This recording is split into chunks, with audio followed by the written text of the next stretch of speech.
KAU Manyasin, GOA president, said their initial plan was to cover the cost of all 8 athletes, but as time progressed, the budget only allowed for 7.25% of the overall sum required. President of the Guyana Bodybuilding and Fitness Federation, Kevon Best, thanked the GOA for the support and indicated most of the expenses have been covered. We were able to cover the airfare, most of the airfare from the Guyana Olympic Association. Then the Ministry of Culture, Youth and Sport came on board to assist us in covering the registration cost for the athletes when we go overseas, because we have several different types of registration to be paid.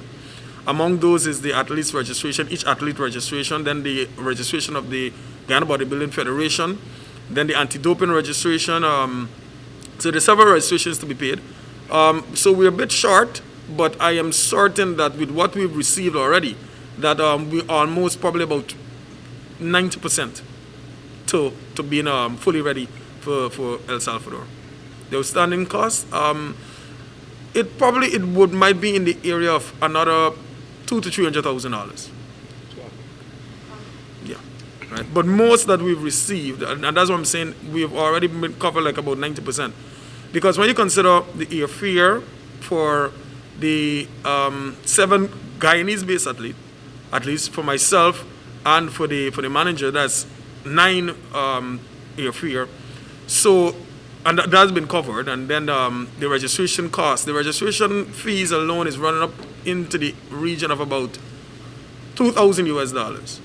So when you consider all of that being covered, I believe be about 90% there. And I would like to say that in my experience, and since I've been part of the federation, and more so at the helm of the federation, we've never received this amount of support from the Guyana Olympic Association and from the Ministry of Culture, Youth and Sport. Best said he strongly believes this batch will do extremely well and produce medals. I expect this team to do well and to place.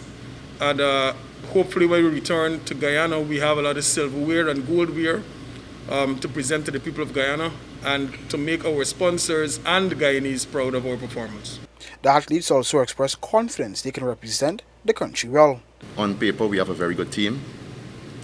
It is with high confidence that each and every one of us delivered on that day in question. As for me, I am mentally prepared and I'm ready to go.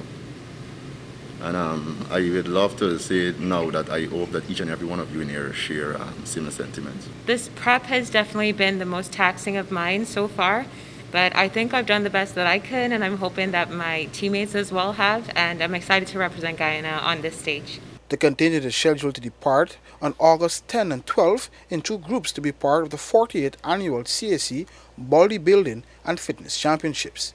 For the newsroom, Akim Green.